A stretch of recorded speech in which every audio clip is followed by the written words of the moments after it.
Hello, my name is Isaiah Henry, an intern with Osberg. Thank you for attending tonight's virtual activist training hosted by Osberg. We are honored to have two amazing professionals, Laura Packard and Linda Bennett, speak tonight about the importance of making your voice heard and how to accomplish that through letters to the editor.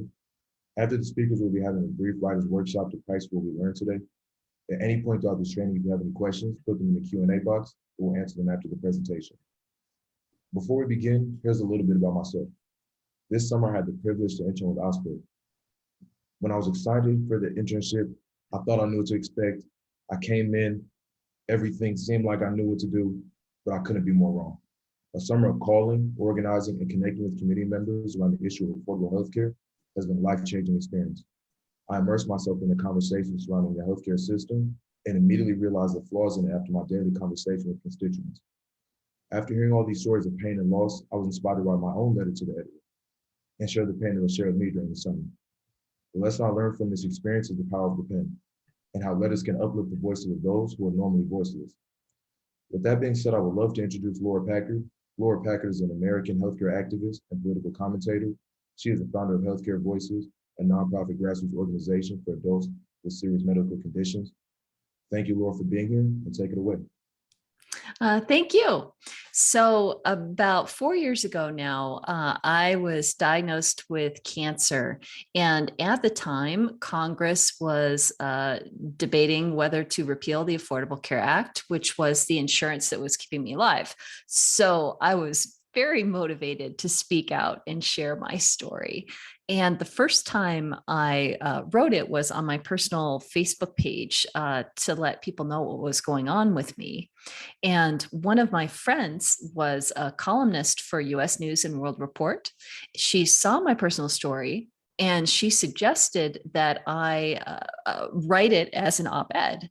And she introduced me to the editor of US News and World Report.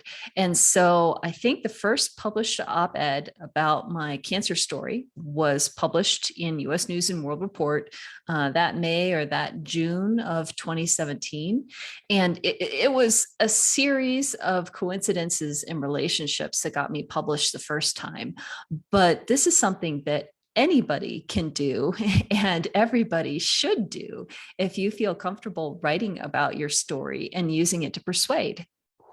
If you mention an elected official in your op-ed, even if it's in the smallest newspaper, even if it's just in a print version, they have staff that are monitoring very closely what people have to say about them. So you'll pop up in their Google alert or in the newspaper, they will hear about it. So one way you can get attention of an elected official beyond just calling their office is writing out what you have to say and getting it published. And not only can you persuade elected officials, but you're also talking to your community, people that maybe haven't given a lot of thought about whatever issue you're writing about. You can educate them on what's going on, what's at stake, and illuminate what's at stake because of how it personally affects you. Because there are all kinds of things that may seem far away and irrelevant to the average person, but when they hear a personal story, then they start to pay attention. So whether you write a short letter to the editor or a longer opinion piece in your newspaper, whether it's a small local paper or a big national paper, just the act of telling your story means you will reach far more people than you could have ever thought. And hopefully you will persuade some minds and change some hearts. So what we're going to teach you how to do today is something that hopefully everybody will be able to do, and it will make an untold difference. So don't be afraid. Although your personal life is yours, you only have to disclose and share as much as you feel comfortable doing. And, be prepared for maybe some nasty comments online. Never read the comments section. It's not worth your time and aggravation. But keep in mind that for any nasty comment that you could see, so many more people will have read your story, will have heard you, and will support support you. It's only the angry people that tend to speak out loud about it, but there is a silent audience that is listening to you and supports you. So with that, let's begin our training tonight. Thank you, Laura, for that great story and great advice. Our next speaker is Linda Benish. Linda is a communications director at Social Security Works, a national organization fighting to address our nation's retirement income crisis by protecting and expanding Social Security. She's going to walk us through how to write a letter to the editor. With that being said, Linda, it's all yours. Thank you so much, Isaiah. So I'm going to share my screen now. Let's see. Looks like as a participant, I don't think that I can. So either if you all could make me a host, or maybe if someone else could share their screen with the presentation.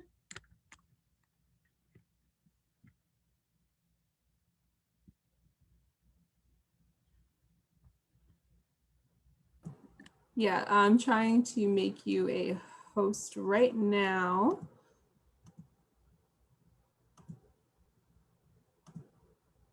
There you go. You should have permission now. And if not, I can share your screen. Oh, perfect. Yeah, thank you so much. So can you all see the presentation now? Yes. Great. So thank you so much for having me on tonight. I'm really excited to speak with you all. So my name is Linda Benish. I'm Communications Director at Social Security Works. And as the name implies, and Isaiah mentioned, we work a lot on Social Security policy, but also on a lot of healthcare topics, like lowering drug prices and expanding Medicare. So I have a lot of opportunity in my job to work on op-eds as well as letters to the editor, help people tell their healthcare stories. And then we also do a lot of coalition work, which means I get to work every day with amazing people like Laura. So yeah, really excited to tell you all about the best way to write an impactful letter to the editor.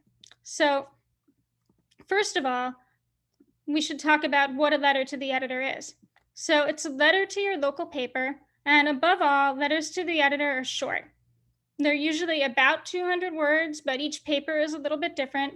Some of them only give you 150, some will give you as much as maybe 250, but in general, we're just talking about a few paragraphs.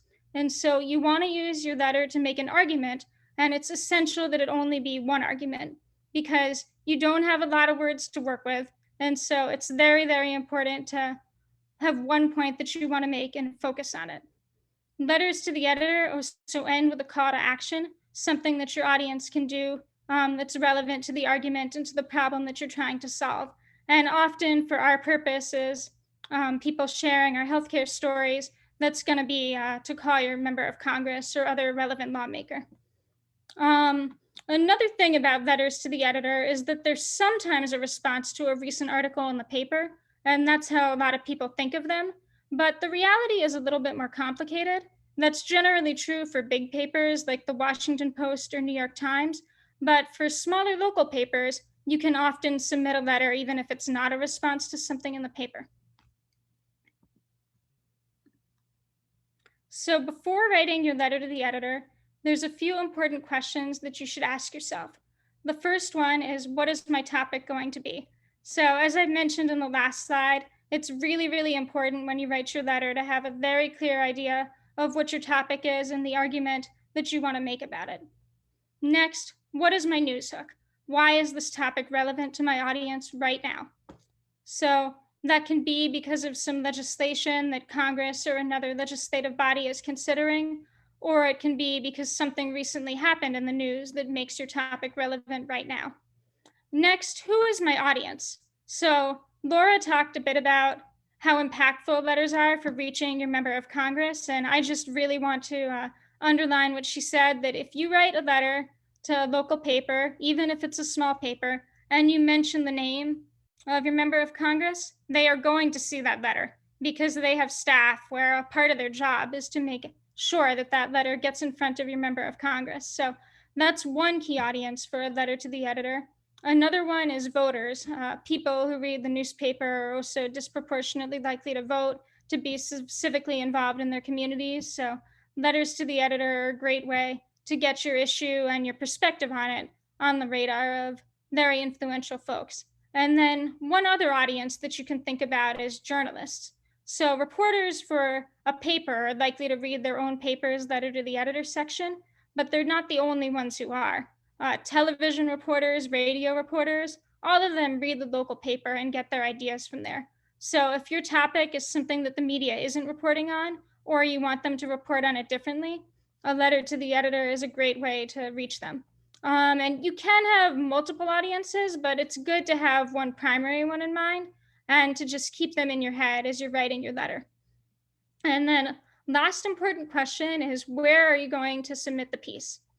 So that can be your favorite local paper, or if you're not sure, you can Google your state or your district and paper or your city and see what comes up.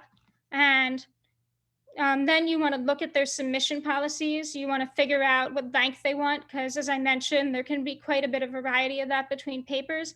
And then you can also look at some recent letters and see what those look like and get a sense on if it has to be relevant to an article in the paper, or if you can just submit even if it isn't. So now you're ready to write your letter. And a good persuasive letter to the editor has 4 parts. First, you want to engage your audience. And then you're going to state the problem, inform on the solution, and issue a call to action. So the best way to engage your audience right at the beginning of the letter is to start with a compelling sentence. And my favorite way to do that is to go right into your story. Just really make people sympathize with you and want to know more off the bat. An example of that: every month, I fear that my son won't have enough money to fill his insulin prescription. So that's one possibility. If your particular letter doesn't have a story hook, or you don't think that it fits at the beginning, another option can be to use a compelling statistic or lead with why your issue is in the news. So once you've engaged your audience, you want to state the problem. So that's what is the issue that you're looking to raise an awareness about? An example of that: insulin prices are out of control because pharmaceutical companies only care about their bottom line. So your audience knows the problem. Now it's time to tell them what the solution is. And I really can't stress enough how important this is. There's a lot of letters out there that really only talk about the problem, and these are generally demoralizing. They're not a good way to affect change in the world. And after reading them, people they generally feel hopeless, and that's not how we want them to feel. So you need to tell your audience that there is a solution and what it is. And for our purposes, that's often going to be government action. So something that Congress can do, or your local legislative body, or even, say, a governor with executive action, but some type of government action. And you want to get very specific about it. So if it's a legislative body, you want to name the bill and even the bill number. An example of that: Congress is considering a bill, the Lower Drug Costs Now Act, H.R. 3, to reduce the cost of insulin and other prescription drugs. So now that your audience knows what the solution is, you want to issue a call to action to tell them how they can be a part of that solution. And often for our purposes, that'll be telling them to contact their members of Congress or other relevant lawmakers. And this is a really good opportunity to name them if you haven't already. So Laura mentioned this as well, that as long as you put their name somewhere in the letter, your member of Congress is going to see it. So if you haven't done it yet, do it at the end. An example of that: call Representative Scott Peters at 202-225-0508 and tell him to support the Lower Drug Costs Now Act. Now, to help you all bring it all together, I've written an example letter to the editor.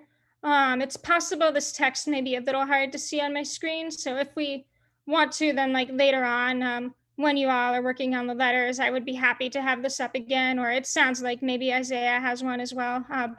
So I'll read this letter for you all right now. My mother can barely hear her grandchildren's voices. That's because Medicare doesn't cover the cost of hearing aids. It also doesn't cover other hearing, dental, or vision care. This omission makes no sense. Ears, eyes, and teeth are a part of our bodies.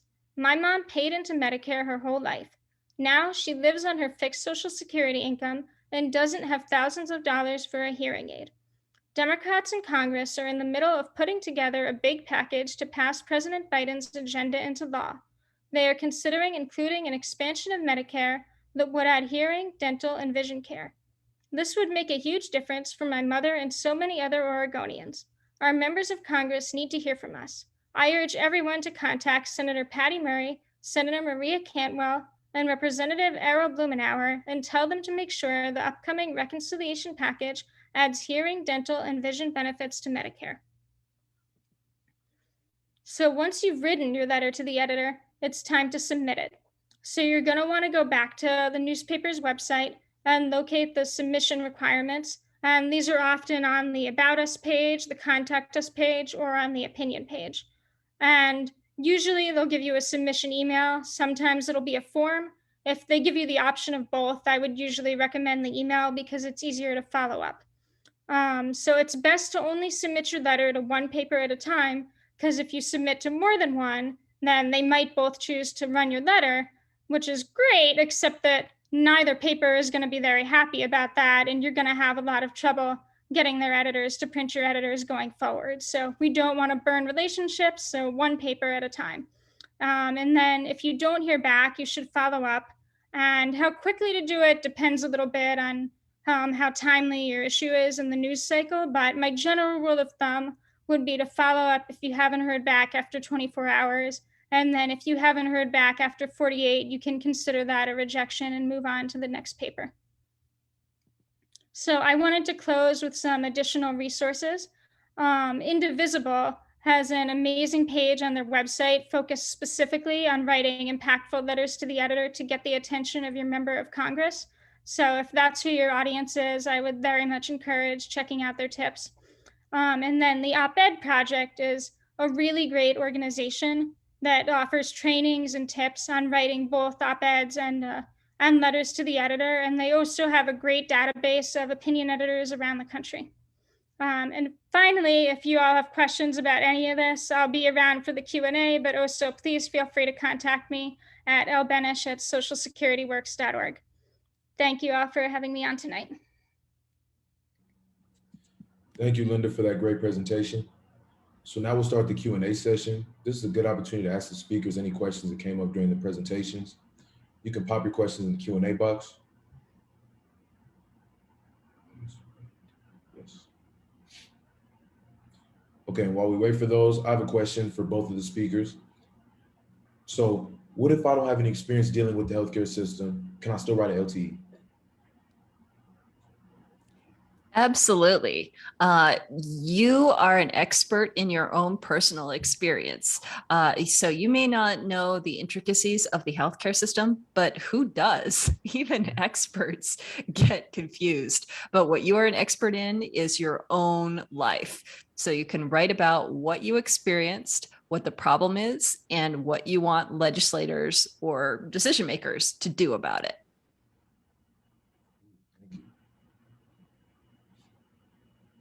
Do we have any other questions on Facebook? Are there any questions in the Facebook feed? I don't see any right now, but the Facebook feed is also a little delayed. So maybe some will pop up later, which we can talk about once people start writing. But if you have any other questions, folks can put them in the chat box, or if you're on Facebook, you can put them in the comment section. Okay, and while we wait for those, I actually have another question. I guess this one can be a Laura or a Linda, probably more so a Laura, but if you're writing about your own experience, so when you wrote your first op-ed and it was about your own personal experience dealing with cancer, in a sense, can anybody ever say that your LTE or your op-ed was incorrect or wrong if it's based on your own life experience? Well, if you point out legislative details, you can certainly be wrong on that. And so whenever I'm writing a piece and I'm going beyond my personal experience, but I'm talking about what's happening in Congress now or in a state legislature and what should happen, I usually use links to whatever I'm using as a reference. So when I submit an op-ed, it's usually full of linked words which point to the original source. So that makes it easier for their fact checking department. And that shows where I'm coming from, show your work. Yes. Okay. Thank you. And final question, I guess I have. If you, sorry, let's. Discuss it. Okay, actually, that would be a good thing. Yeah, that would be a good thing to add. Could you do that, Linda, please? Sure, yeah. So I'm happy to talk a little bit about when one would write an op-ed versus a letter to the editor. And so usually an op-ed, it's if you have a little bit of a longer story, a very compelling story, and you really want to be able to make that point longer form. Also, if you have like a novel or really surprising argument, then that can sometimes work as an op-ed, even in some of the bigger papers. But one advantage of a letter to the editor is that op-ed pages are super competitive, like especially in big ones, but sometimes even small local papers are only run a few op-eds a week, or sometimes lately they don't at all. It's just like they're normal columnists or syndicated columnists. And so a lot of times people's minds will go straight to, I want to write an op-ed, but you're actually a lot more likely to have success, especially if you're relatively new at this, with a letter to the editor. Okay, thank you. And I do actually have a follow-up question for you, Linda. What if I'm not the best writer, but I want to become a writer for LT or op-ed? Well, one thing that you can do is see if there's local organizations that are fighting for the same topics as you all. So that could be like a local chapter of Indivisible, or another just local progressive organization, or it doesn't even have to be an org. It can be just try to get plugged in with local progressive activists. They can be people from your local chapter of the Democratic Party, but just like anyone who's involved in political activism is usually going to be very excited to help people share their stories. And so if you do a first draft, you should be able to find people who are willing to take a look and help you to make it even better. Okay, And it's possible Laura might have more to add on that as well. Yeah, I would, where you can start is reading up what other people have written, especially on whatever issue you're writing about. Then you can sort of get a sense of how other people are thinking and how they're structuring their pieces and what's likely to get published. So you're never going to copy off of somebody else, but you could certainly learn a lot from reading other people's work. okay. And Thank you. I'll also add real quick on this topic, same question. Get a family friend to proofread it for you. If you have a student who's in college and a family member who's in college and taking a writing course, or you just know is a good writer, ask them to proofread it for you, because getting another set of eyes, especially if they're familiar with your story, is really vital, and can really improve your both your story and also your chances then of getting it published. And we do also have a question in the chat, which I can answer, given that I am the lobbyist, one of the lobbyists on the line. But it's how can we find out about current legislation being considered and the politicians to contact for our issues? So that's a great question. In Oregon, and most state legislatures and even the federal government have state websites that you can look up bills and look up, you can search by keywords. So if you're interested in the healthcare industry or prescription drugs or health insurance, you can search the bill texts for those keywords and go to the state website and go to those bill searches for that. On the federal level, it's congress.gov. In Oregon, it's oregonlegislature.gov. And so different states will have their own websites. And so in those websites, once you find the bill that you're interested in or the piece of legislation that you're interested in, there will typically be bill sponsors also listed, and those would be the politicians that you want to be contacting and be calling out. And also just pay attention to the news. Right now, Congress is debating two different infrastructure bills, the small bipartisan one and the big human infrastructure bill. So there isn't necessarily bill numbers yet, but if you watch the news, if you read the news, you'll have a sense of what's going on and where your voice should be heard on an issue. Yeah, and one other thing I would also add here is that even if you look up your member of Congress's position on a bill and you see that they're on the right side of the fight, then you want to write a letter thanking them and saying that we should call them and say thank you, because a lot of times lawmakers are really only hearing from people when they're angry at them, and it's important to buck up our friends as well. Yeah, thank you for adding those great points. So now that we've had gone through this training and you've had your questions answered, we'd like to give you an opportunity to write about your experiences dealing with the healthcare system and give you the tools to submit them. So you can go ahead and take out a piece of paper and open a Word doc so we can get started. If any questions come up during this session, you can throw them in the chat and we can answer them throughout the workshop. And just to follow up, so were there any questions in the Facebook feed, Maribeth? Okay. Not right now. Cool. Okay, so now that you have your piece of paper out or your Word doc open, we'll take some time to think about our personal stories and a good hook connecting our stories to the issue. When thinking about a good hook, you want to start with a compelling sentence that goes right into your story, like Linda mentioned. A good hook can set the scene for a great opinion on an issue because it connects the person's own stake in the issue to the actual issue.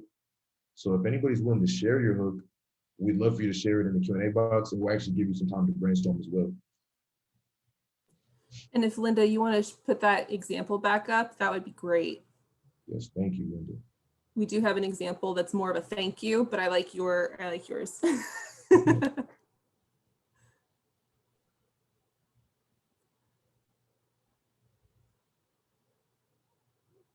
I will also add, like, I know that this training has come out of some of the efforts that OSPRG has done in the healthcare industry. And so that's such a broad topic. So you really want to dig down into what your story is in this. Like, where's your position? When's the last time you went to a doctor or dealt with an insurance company or had a hospital bill? Think about like the last time that you guys were in the industry and had an issue, and think about what your story is. That's where your hook is going to come from. And feel free to shout out what you're thinking about writing, what you think your story is, and what you're going to share in the chat boxes, either on Facebook or in Zoom. Definitely, we would love to hear your guys' stories. That'll also help us later on as you guys continue writing, as we can help brainstorm for you what bills and what calls to action and what legislators that you are going to be working with. Yes. And a lot happened in the Oregon legislature this year, right? So there's a lot to write about. I think a few folks on the line have been participating with our Voices for Better Care stories and with our public option advocacy. So thank you all for that. It'd be great to have you write an LTE on that and your experience and why you're supporting the public option, or lowering prescription drug costs is another big one that we've been working on. But it really is all about your experience when it comes to this LTE. Definitely. Like just going back to what Laura said, nothing trumps experience. And if you're able to really put a voice behind your experience and really able to kind of convey how that experience affected you, that's the most powerful thing beyond kind of being an expert in the field or anything. Personal stories are really the most impactful. Yeah, and Isaiah, you just went through that writing your first LTE, right? Definitely. It was for sure a learning curve, but you understand that best thing is just to really speak from a genuine place and not trying to sound like an expert, but just a concerned constituent. I think that's like the biggest thing that made a difference when I was writing my LTE.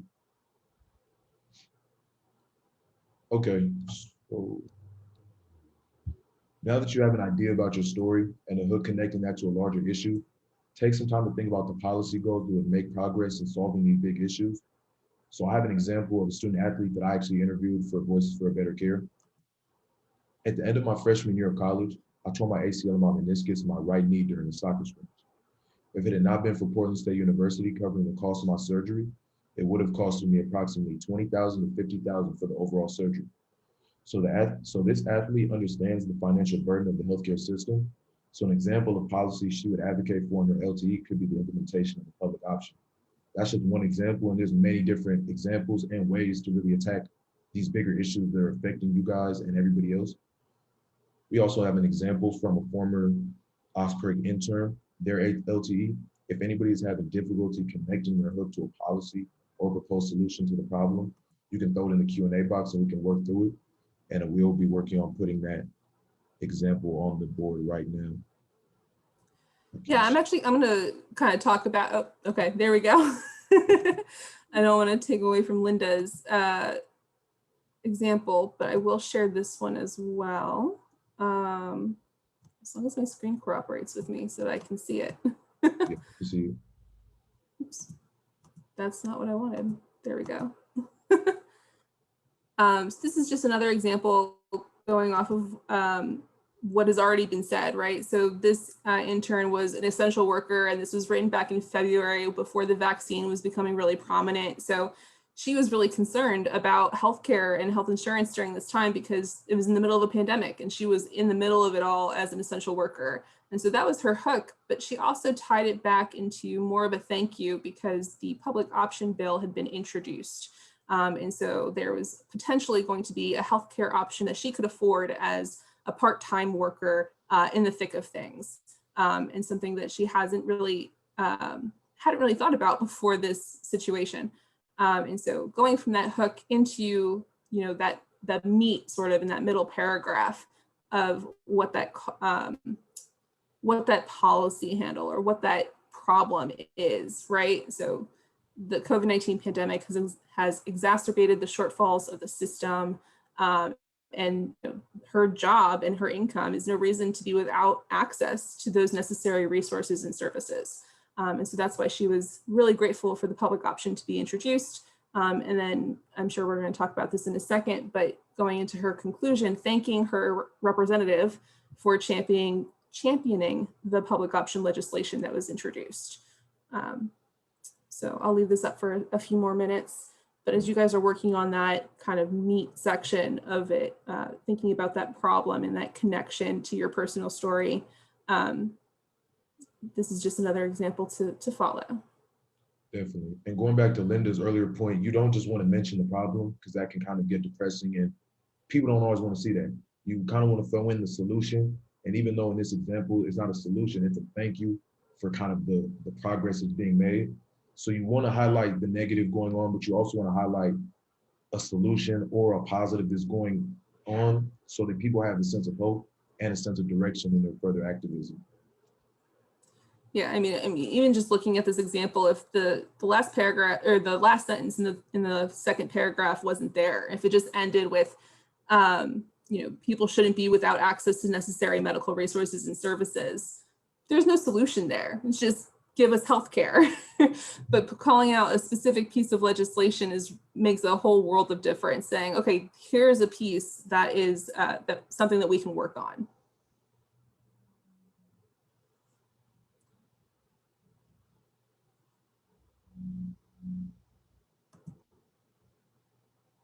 We'll give you guys just a couple more minutes to kind of work on that meat section. It's really somewhat the most important part, really, because you're connecting the solution, the bigger issue, all of the things kind of wrapped up together in that meat section, trying to really convey your idea. So we'll give you a couple more minutes to work on that.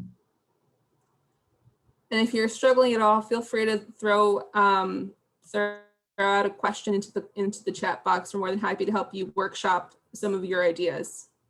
Definitely.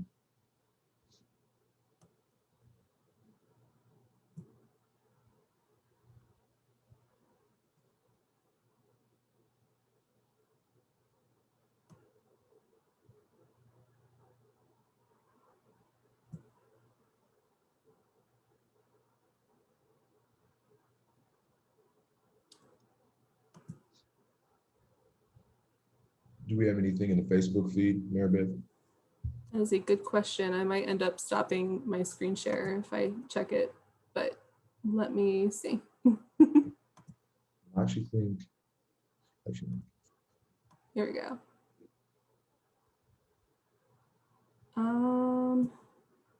Does not look like anyone has commented here. We still got a few folks watching, and I'm sure they're working on their LTE. Do you want to talk about wrapping it up? I know that that's part of probably the hardest part for a lot of folks is to figure out how to end something, especially given the word limit. Definitely, yeah, that was challenging for me. Yeah, so we can get into that. So once you've shared your personal story, included the hook, and suggested a policy that would help alleviate your struggle, the last thing you would wrap it up with a solid conclusion. So taking some time to think about a good way to wrap up your LTE. In the concluding paragraph, take your argument a step further and leave readers with information about what needs to be done next. If you're trying to move people to action, it will be impactful to answer the question, what can I do? So like really kind of going back to also what Linda mentioned earlier in writing LTEs, you want to just mention the next steps, kind of this, not a solution in a sense, but the next steps for people who are reading it, the next steps for lawmakers, really just the next, what's next? What are you asking people to do? What is the ask? It's really just giving direction to your movement and your kind of your advocacy that you're trying to work on and work towards.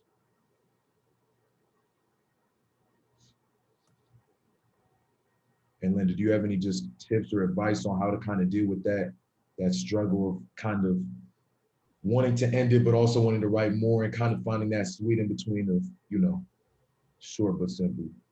How do you keep it from turning into an op-ed? Yeah, basically. Yeah.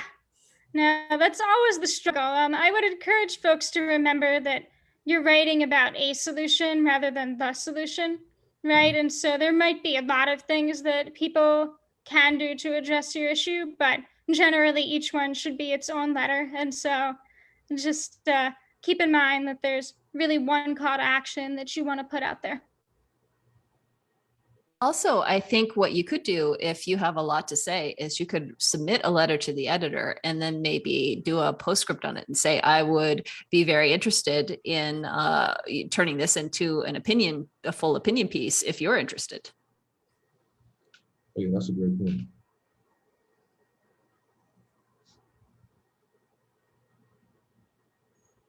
Okay, we'll go a couple more minutes on that concluding section, and then we can talk about submission options and really the next steps after you have your LTE. And as people are kind of wrapping up their LTE and jotting down their ideas, I do want to point out that we have some contact information up here. I know Linda provided her contact information.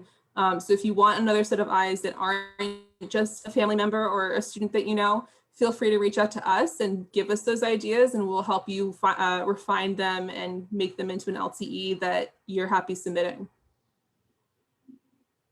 Yes, thank you, Mary Beth. So I guess we can just kind of talk about submission. Now that you have your letter, let's talk about submission. So look up your local newspaper, like Linda mentioned, go to their editorial page and look for their submission guidelines. Usually they want an email address, they'll ask for name and contact information to ensure you're a real person. And make sure that you're within the word limit before you submit. So remember that 200 words, you just want to stay within that, because like we don't want it to become an op-ed, basically. We want to keep it LTE. And if our speakers don't have anything else to add, I think one thing that I just want to point out is on the screen, there are a couple options for folks in Oregon. If you're looking to submit your LTE, some popular areas to submit it in Eugene is the Register Guard. And so there's an email address there, which you can find on their website. You know, anytime you Google your local newspaper, if you go to the opinion section, you'll be able to see their submission guidelines. But there are some popular ones here for you.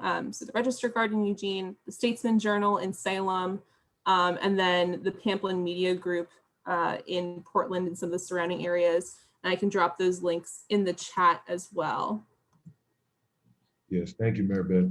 So with that being said, I want to thank our speakers, Laura and Linda, for taking the time to educate and give us the skills to be more effective activists. I want to thank Mary Beth for helping bring this event to fruition. And last but not least, I want to thank you all for taking the time out of your day to attend this training. Thank you and have a good night. Thanks. Thank you. Thank you both. Thank you. Thank you. I really appreciate it. This is my first event, just hosting